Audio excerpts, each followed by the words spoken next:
Silakan. Mas Ustaz, berkaitan dengan suratul Kahfi, Ustaz. Suatu hari kita ada uzur untuk membacanya, apakah boleh dikadanya pada malam Sabtu? Boleh diqadha hari? Pada malam Sabtu. Malam Sabtu? Iya.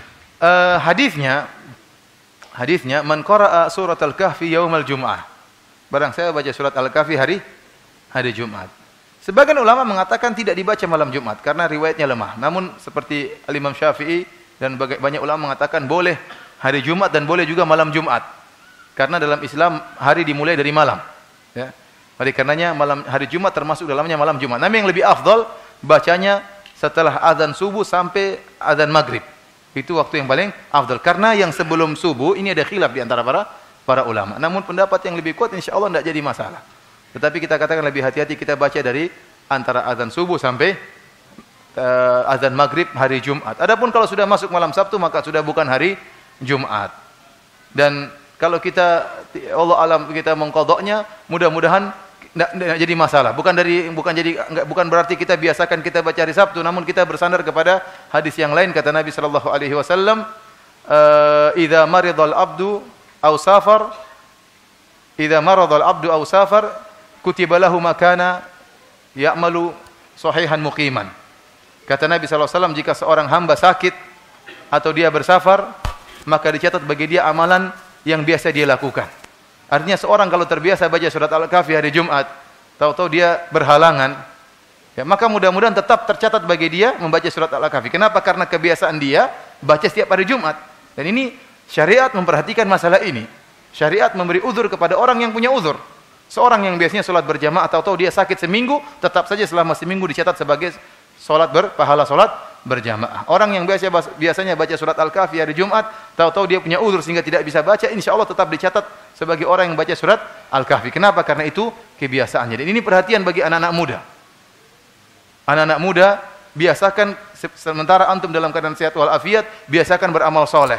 Sehingga nanti tatkala antum sudah tua, tidak mampu lagi beramal, 10 tahun tidak mau beramal sebagaimana waktu muda, insya Allah dicatat terus amalan antum sebagaimana kebiasaan antum waktu masih muda. Kenapa antum beruzur? Kenapa? Karena kebiasaan kita tatkala muda beramal soleh, suka baca Quran, sering sholat malam. Kemudian ternyata umur kita 60 sakit-sakitan, selama 10 tahun kena sakit tidak sembuh-sembuh. Maka selama 10 tahun itu tetap dicatat kita punya amalan soleh. Ini keutamaan orang yang senantiasa beramal soleh tatkala di waktu-waktu dia mampu. Sehingga tatkala dia mendapat uzur karena sakit atau yang lainnya, amalan soleh dia tetap apa? Tetap berjalan. Wallahu a'lam bishawab. Silakan.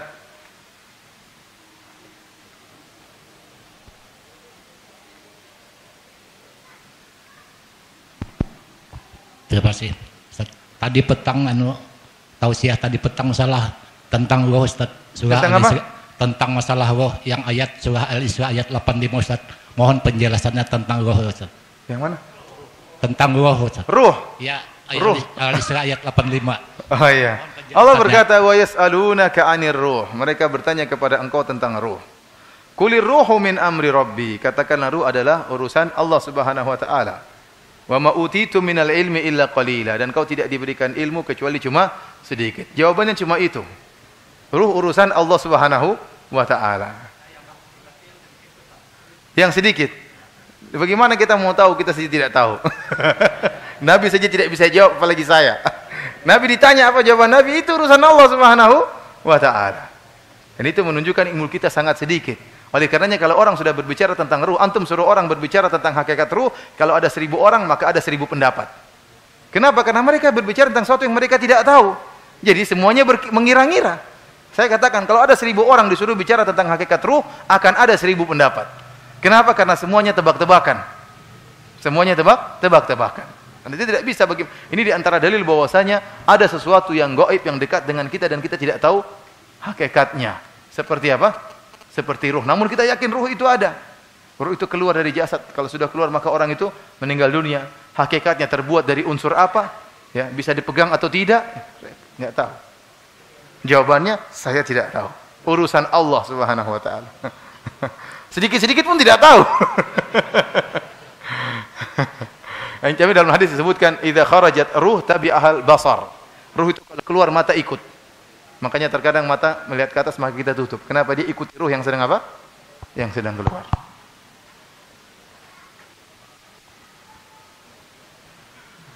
Ustaz, Assalamualaikum. Waalaikumsalam. Ustaz, mohon penjelasannya terkait dengan hadis dari Abu Darda radhiyallahu an yang menyatakan bahwasanya faidah menghafal 10 ayat awal dari Al-Kahfi itu dijaga dari fitnah Dajjal. Iya. Rahasianya seperti apa Ustaz? Karena kok cuma 10 gitu ya Ustaz. Terima kasih. Assalamualaikum warahmatullahi wabarakatuh. Tadi satu tanya ruh, sekarang tanya rahasia. Sama-sama tidak tahu saya. Tetapi sebagian ulama berusaha mencari hikmah. Mereka mengatakan bahwasanya yaitu 10 itu perwakilan dari surat Al-Kahfi. Ya. Kenapa? Karena dalam surat Al-Kahfi disebutkan 4 kisah yang berkaitan dengan fitnah-fitnah. Ashabul Kahfi difitnah dengan dunia dan difitnah untuk diasingkan dari kampungnya, namun mereka lolos. Mereka lebih memilih agama daripada hidup kaya. Paham?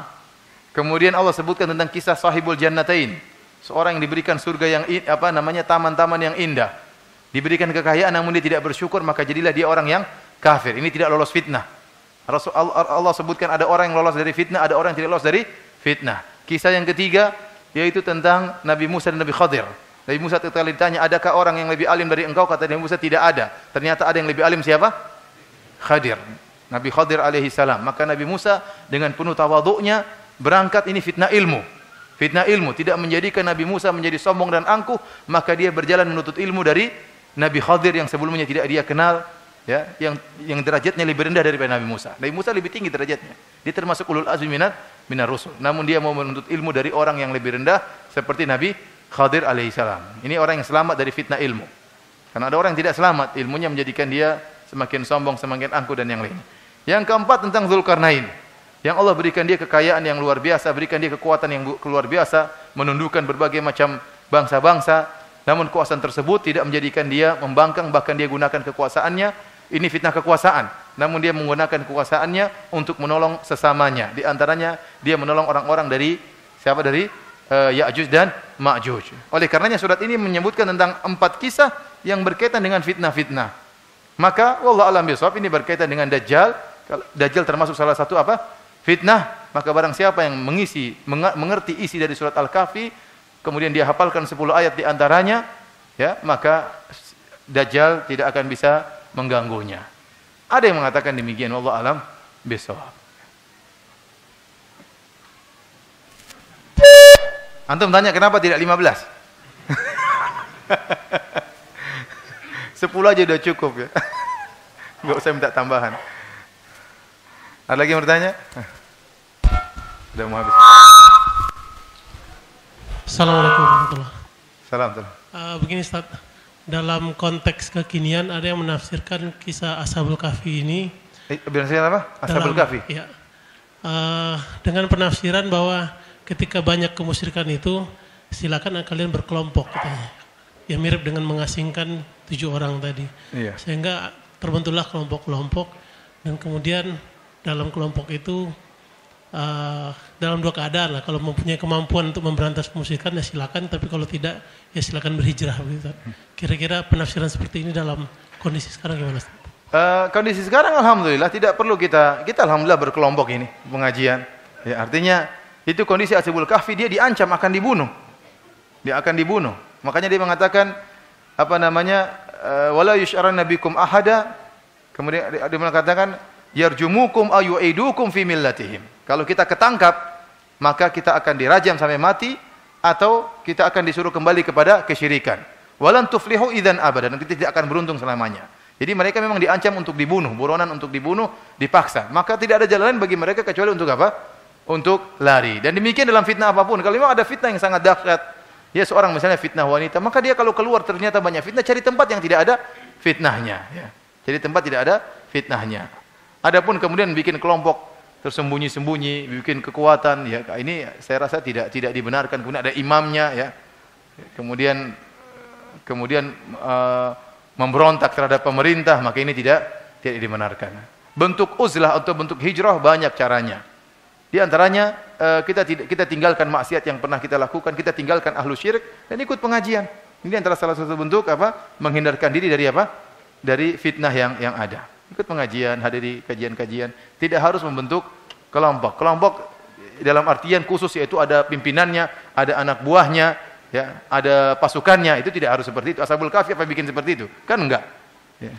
Enggak bikin kamu ketua yayasan, saya anak buah, enggak harus begitu. Ya, pokoknya intinya mereka selamat dari fitnah. Ada lagi yang bertanya? Ada, Dok.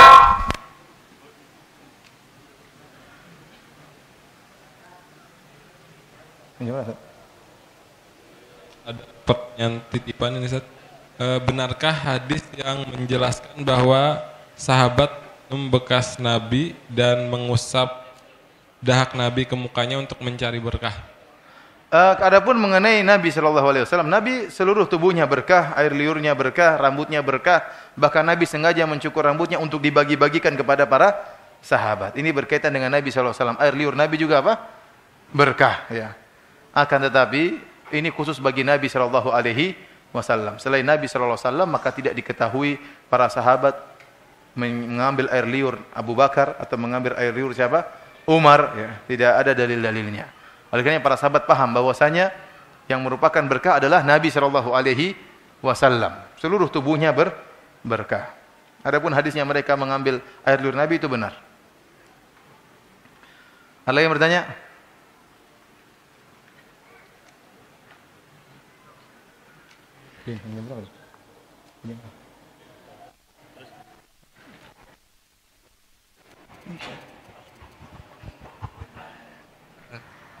Ustaz, ya. Apakah dari manusia itu ada bisa melihat tuyul? Bukan. Wujud nyata jin, Pak Ustaz. Jadi kita banyak mendengar cerita ada orang yang pernah melihat, tapi apakah yang dia lihat itu benar-benar jin atau bukan? Yang kedua, Ustaz, siapakah Ya'juj wa Ma'juj? Apakah mereka dari golongan manakah mereka? Kalau dari golongan manusia, apakah kita bisa mengenali mereka, Ustaz? Iya. Ini pertanyaan-pertanyaan orang-orang Banjarmasin, canggih-canggih pertanyaannya. Yang pertama, apakah kita bisa melihat jin dalam bentuk aslinya? Wallahu alam. Ya. Nabi SAW pernah menangkap jin tatkala jin tersebut hendak mengganggu Nabi sholat. Maka Nabi mencekiknya sampai Nabi SAW merasakan air liur dari jin tersebut. Dan Nabi mengatakan, kalau bukan karena ingat doa saudaraku Sulaiman, habli mulkan la yanbaghi li ahadin min ba'di. Nabi SAW pernah berdoa, ya Allah, anugerahkanlah kepadaku kerajaan yang tidak boleh seorang pun bagi seorang pun setelahku. Di antara kerajaan keistimewaan kerajaan Sulaiman, seluruh jin tunduk kepada Nabi Sulaiman. Tapi tunduk kepada Nabi Sulaiman bukan pakai mahar, ya. Memang mereka ditundukkan oleh Allah Subhanahu wa taala. Jadi enggak ada timbal balik. Nabi seandainya tidak mengingat doanya Nabi Sulaiman, maka Nabi kata Nabi, saya akan tangkap ini jin dan saya akan ikat di mana? Di tiang Masjid Nabawi, sehingga pagi-paginya anak-anak bisa melihat jin tersebut. Mungkin digodain sama anak-anak. Tapi tidak boleh. Oleh karenanya tidak boleh seorang pun menguasai jin, tidak boleh. Nabi Muhammad saja tidak boleh menguasai jin, tidak boleh.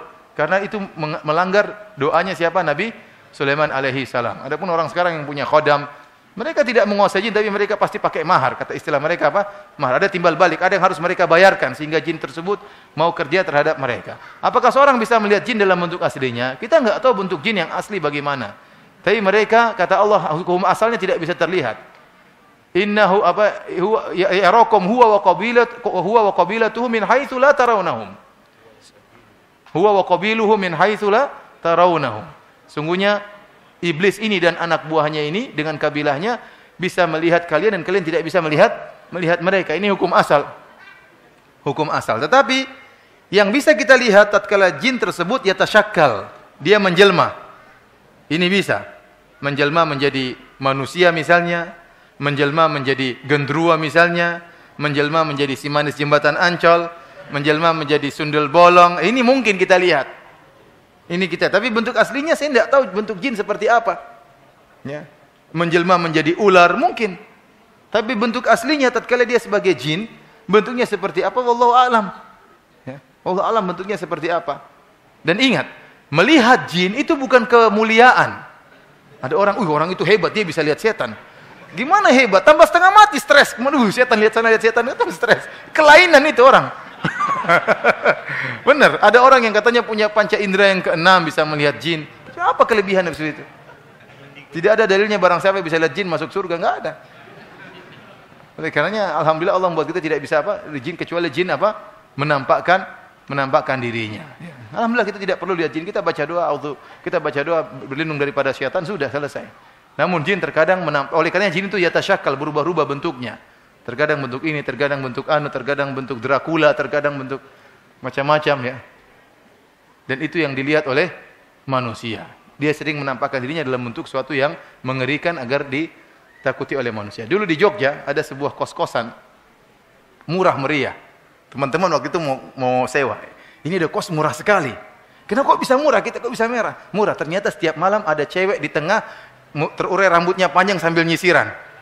Berani nggak sewa kos-kosan itu? Orang semua kabur dari kos-kosan itu. Teman-teman bingung, nekat nggak ya? Murah ini. Tapi setiap malam ada setan di situ. Saya lupa gitu tapi saya nggak ikut sewa waktu itu. Wallahu alam teman-teman, saya lupa. Cari kurang kerjaan, mending bayar mahal daripada pusing. Jadinya wallahu alam tadi bisa kelihatan tidak? Setahu saya bentuk asli orang lihat jin, mana bentuk aslinya? Dia nggak bisa sebutkan bentuk aslinya. Yang dia sebutkan bentuk ini, yaitu jin tatkala berubah bentuk. Jadi pertanyaan kedua apa? Ya'juj dan Ma'juj dari mana? Para ulama menjelaskan Ya'juj dan Ma'juj adalah dari keturunan Nabi Adam alaihissalam. Ya. Adapun dalil-dalil yang menyebutkan tinggi mereka cuma 1 jengkal atau 3 jengkal itu semua enggak ada dalilnya. Ya, mereka manusia biasa sebagaimana manusia yang lain, tapi mereka diberi kekuatan yang luar biasa ya. Ada yang bilang wajah mereka gempal seperti orang-orang Mongol ya. Mata mereka agak sipit seperti orang-orang Cina ya, tapi orang-orang Cina bukan Ya'juj dan Ma'juj. Memang disebutkan Ya'juj Ma'juj jumlah mereka sangat banyak, tapi mereka bukan bukan orang-orang Cina. Alhamdulillah banyak orang Cina yang muslim ya, banyak ya. Bisakah kita mengenali mereka? Tidak bisa, karena mereka sekarang sedang terkurung. Nanti kalau sudah keluar baru kita kenal. Keluarnya kapan? Menjelang hari kiamat. Kalau sekarang nggak mungkin cari Ya'juj dan Ma'juj di mana, nggak akan ketemu. Karena memang terkurung mereka oleh bangunannya Zulkarnain. Di mana bangunan tersebut? Tidak ada yang tahu di mana. Nggak ada yang tahu di mana. Sampai sekarang belum pernah ditemukan di mana bendungan tersebut yang membentengi Ya'juj dan Ma'juj sehingga mereka tidak bisa keluar. Ada lagi yang bertanya? Silakan. Ustaz, berkaitan Ashabul Kahfi, kan Allah tidurkan cukup lama itu. Iya. Apakah setelah ditidurkan itu dihancurkan dunia ini karena tidak ada lagi yang menegakkan la ilaha illallah Muhammad Rasulullah, tidak ada lagi menegakkan kalimat la ilaha illallah. Dalam pelajaran kan apabila di dunia ini, di atas muka bumi ini tidak ada lagi yang menegakkan kalimat la ilaha illallah, Allah hancurkan. Apakah peristiwa itu juga begitu? Apakah peristiwa itu kenapa? Bumi ini dihancurkan gitu. Di hari kiamat. Iya. Benar, jadi dalam hadis disebutkan selama orang masih mengucapkan la ilaha illallah belum ada kiamat. Jadi kiamat terjadi pada syarrun nas, orang yang paling terburuk. Ya, hari kiamat jatuh pada orang-orang yang paling terburuk. Tatkala Allah dilupakan, tidak ada yang salat, tidak ada yang mengucapkan la ilaha illallah, maka tatkala itu tiba hari kiamat. Ya. Ashabul Kahfi tidur berapa tahun? 309 tahun menurut tanggalan Hijriyah. Menurut tanggalan Syamsiyah 300 tahun. Paham? 300 tahun. 300 tahun menurut tanggalan Syamsiyah. Beda berapa hari antara tanggalan Syamsiyah dengan tahun Hijriyah? Berbeda berapa hari? 11 hari. 11 hari. Artinya 1 tahun Syamsiyah sama dengan 1 tahun Hijriyah plus 11 hari. Berarti kalau 100 tahun Syamsiyah sama dengan 100 tahun Hijriyah plus 1100 atau 1100 hari. 1100 hari sama dengan 3 tahun. Sama dengan 3 tahun. Berarti kalau 300 tahun Syamsiyah sama dengan 309 tahun Hijriyah. Ya. 309 tahun Hijriyah. Ini para ulama menjelaskan 309 tahun itu dari sisi tahun Hijriyah. Dan gara-gara bilangan ini ada orang masuk Islam.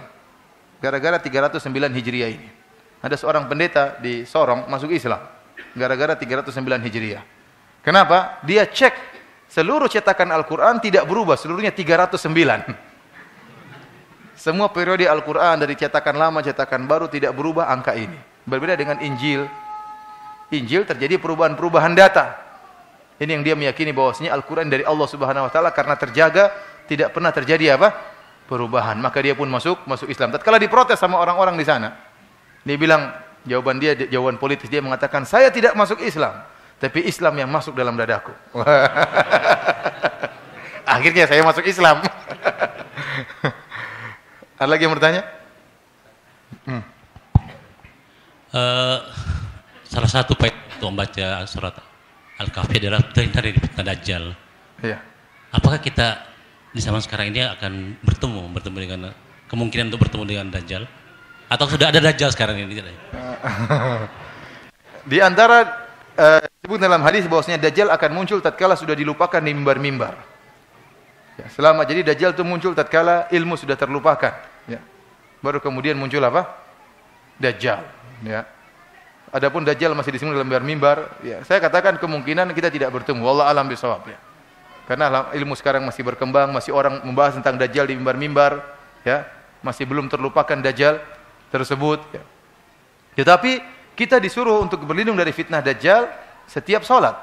Tatkala kita tasyahud kita mengatakan Allahumma inni a'udzubika min a'udzubika min adzabin nar wa adzabil qabr, min fitnatil mahya wal mat wa min fitnatil masihid Dajjal. Kata para ulama, hikmahnya karena ada Dajjal junior sebelum Dajjal super. Dajjal super nanti menjelang hari kiamat. Dajjal junior banyak dukun-dukun, tukang sihir. Betapa banyak orang yang terfitnah menjadi kafir gara-gara ilmu sihir yang sedikit dari para tukang sihir tersebut. Gara-gara baru bisa menyembuhkan penyakit, banyak orang jadi murtad, musyrik, mempercayai dukun-dukun tersebut. Ada orang baru bisa terbang semeter, orang sudah Masya Allah luar biasa, sudah pada beriman kepada dukun-dukun tersebut. Bagaimana kalau muncul Dajjal yang super, yang mati dihidupkan? Coba. Tanah tandus tumbuh langsung tumbuh-tumbuhan. Turunkan hujan langsung. Ini gimana orang tidak kufur? Sementara dia mengaku sebagai apa? Tuhan. Oleh karenanya kita terus berlindung dari fitnah Dajjal. Ya. Apakah kita bertemu dengan Dajjal super atau Dajjal junior? Allah alam bisawab. Mudah-mudahan kita tidak ketemu Dajjal. Mudah-mudahan kita tidak ketemu Dajjal. Ada lagi yang bertanya? Gini Ustaz, mengenai malam Lailatul Qadar Ustaz. Mengenai apa? Lailatul Qadar. Lailatul Qadar. Seandainya orang itu dapat Lailatul Qadar, itu ada barometernya ada nggak Ustaz? Itu satu. Yang kedua, mengenai masuk surga tanpa hisab. Waktu? Masuk surga tanpa hisab. Itu tentukan cuma 70.000. Sedangkan umat banyak dari awal sampai akhir. Kayaknya nggak masuk kita ya. Nah, itu. Siapa bilang belum tentu. Jangan pesimis. Nah itu kayak mana Ustaz itunya? Iya, apa keterangan? Terus yang ketiga Ustaz. Banyak. Boleh. Silakan nanti tapi ingatkan saya agak lupa. Yang ketiga apa? Ketiga dalam puasa ini bulan Ramadan ini pintu surga pintu neraka ditutup. Ada kemungkinan orang yang masuk surga dalam bulan Ramadan ini apa memang kenapa pintu surga dibuka gitu? Memang ada yang masuk kah? Ada ini pertanyaan orang Banjarmasin. Mantap. Enggak, kenapa dibuka gitu Ustaz? Apa memang udah ada yang masuk di? Iya, enggak apa-apa. Saya cuma bilang Bapak orang Banjarmasin kan? Makanya saya bilang pertanyaan orang Banjarmasin. Neraka ditutup pintunya. Iya. Itu Ustaz, makasih. Yang pertama tadi Lailatul Qadar kenapa? Barometernya apa gitu yang dapat barometer.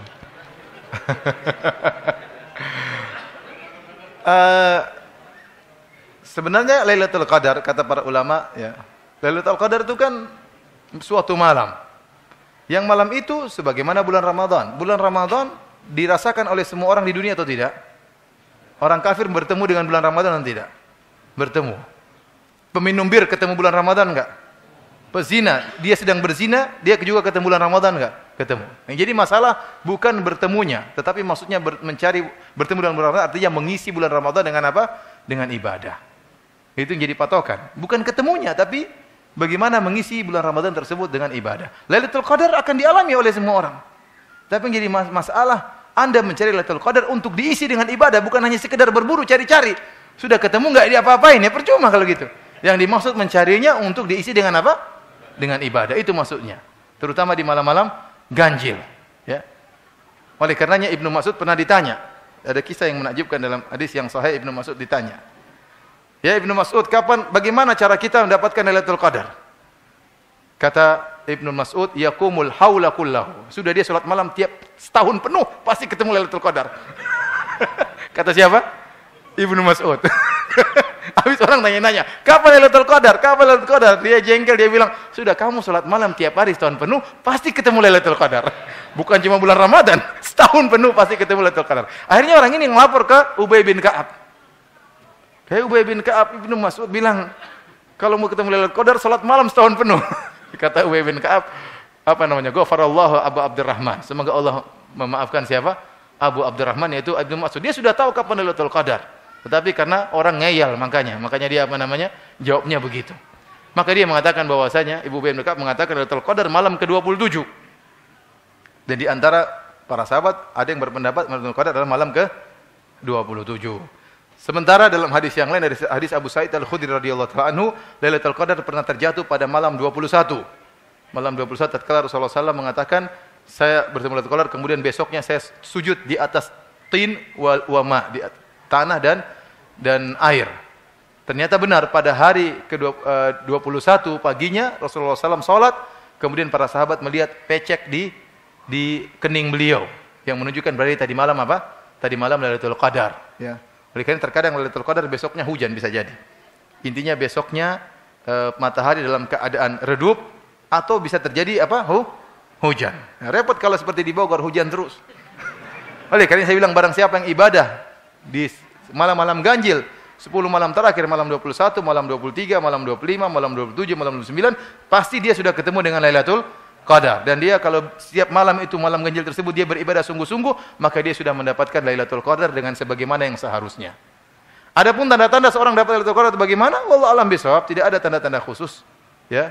Tetapi kata para ulama, tanda-tanda Lailatul Qadar secara fisik dan secara batin. Secara fisik tadi dilihat, ya, besoknya matahari tidak terlalu redup. Adapun di malam harinya seorang merasa tenang, dia merasa rileks dalam beribadah, dia merasa khusyuk, kemungkinan itu malam Lailatul Qadar. Karena malam tersebut banyak malaikat yang turun dan itu memberi ketenangan. Malaikat kalau turun berarti banyak rahmat, banyak ketenangan sehingga dia lebih khusyuk dalam ibadah, dia lebih semangat dalam beribadah. Kok ada rasa semangat dalam beribadah? Mungkin itu malam Lailatul Qadar. Tidak ada cahaya keluar dari jidatnya, Lailatul Qadar. Enggak ada dalilnya. Tapi intinya para hadirin rahmati Allah Subhanahu wa taala, ya. Seorang tadi ya dia berusaha selama bulan Ramadan melatih dirinya untuk beribadah dan setelah Ramadan terus meneruskan ibadah tersebut. Ini yang pertama. Yang kedua tadi tentang apa, Pak?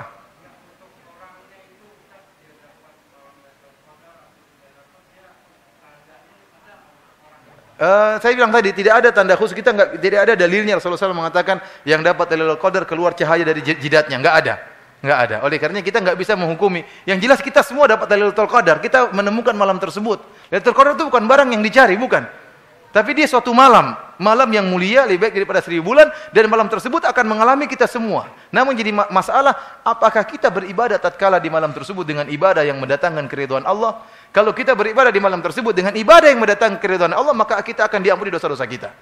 Masalah diampuni dosa-dosa itu perkara yang gaib, kita enggak tahu.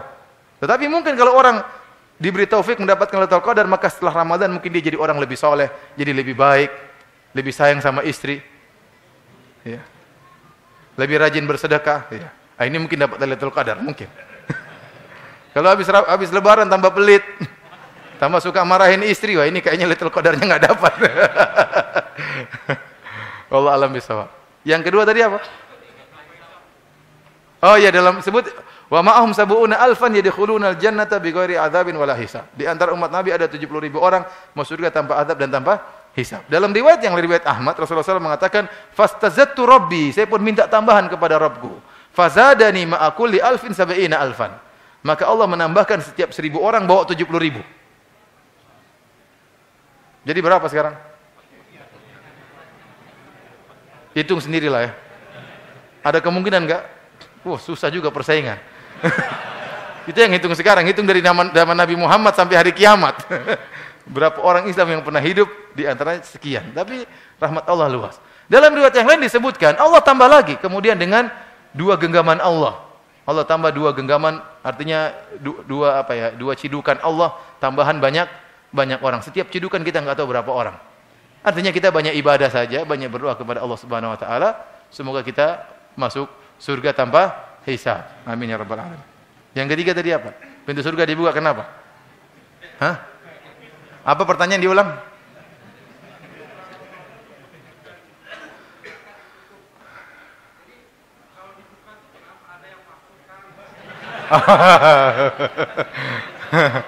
Enggak, kata para ulama, pintu surga dibuka itu tanda rahmat Allah banyak yang turun kepada hamba-hambanya. Karena belum ada yang menghuni surga. Orang-orang semua baru menghuni surga tatkala hari kiamat. Kecuali arwah syuhada yang mereka seperti burung berterbangan di surga. Jadi kalau ada hadis-hadis Rasulullah SAW melihat penghuni surga, Rasulullah SAW melihat penghuni neraka, itu masa depan.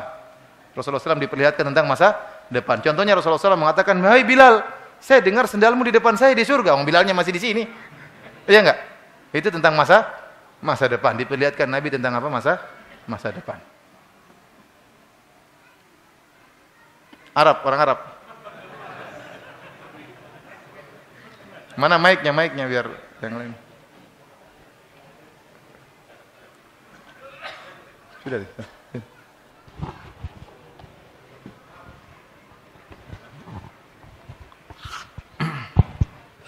Begini Bu Ustadz, misalnya ini keluar dari konteks ini yang mungkin ada hubungannya waktu yang di Masjid Syarifah tadi, pertanyaan berkaitan dengan Syiah Bu Ustadz. Kalau misalnya pemimpin kita dari agama Syiah, sikap kita seperti apa sebaiknya? Misalnya seperti ini Bu Ustadz, katakanlah Menteri Agama nanti dari Syiah, jadi sikap kita sebagusnya seperti apa? Hah? Misalnya Bu Ustadz. Misalnya apa? Iya kan nanti. Jangan nanti kalau sudah ada baru tanya saya. Tapi intinya kita lihat pemimpin utamanya. Pemimpin utamanya kalau bukan Syiah itu yang jadi patokan, presidennya ya. Ini secara jawaban umum. Mudah-mudahan bukan lah, mudah-mudahan bukan. Ada lagi yang bertanya?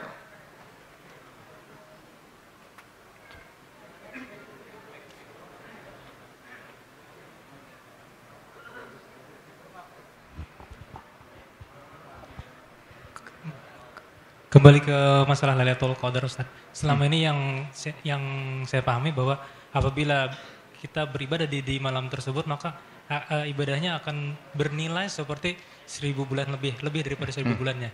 Yang saya tanyakan kebalikannya, apabila kita bermaksiat di malam itu, apakah seperti itu juga pengertiannya? Artinya misalnya kita bermaksiat malam itu, apakah 1000 bulan juga bermaksiatnya? Itu yang pertama. Yang kedua kemudian saya pernah nonton. Memang pertanyaan orang Banjarmasin hebat-hebat. Yang kedua apa lagi?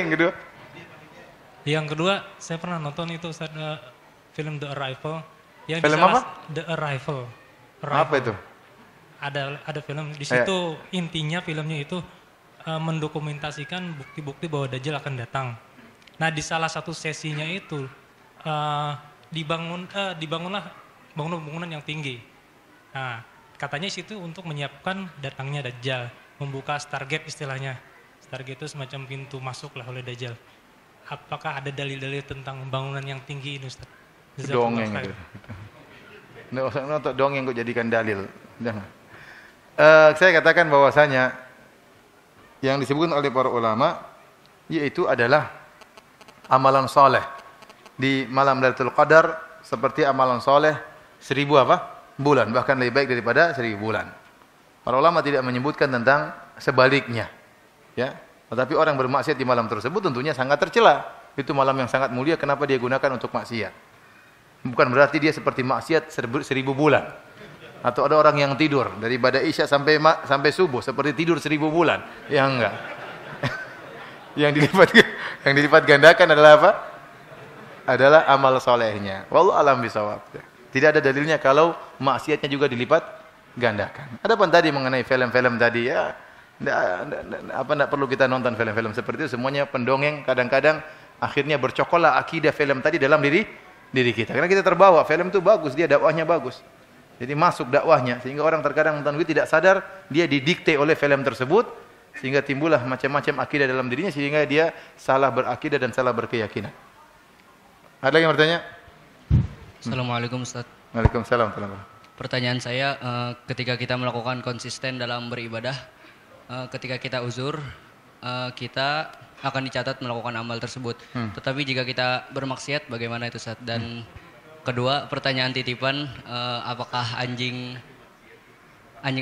Ashabul Kahfi tadi akan masuk surga? Apa? Anjingnya. Terima kasih Ustaz. Antum orang Banjarmasin. Udahlah, saya KO sekarang malam ini. Sampai di sini saja yang bisa saya sampaikan. Wallahu a'lam bishawab. Semoga besok kita bisa hadir kajian berikutnya. Wabillahi taufik. Assalamualaikum warahmatullahi wabarakatuh.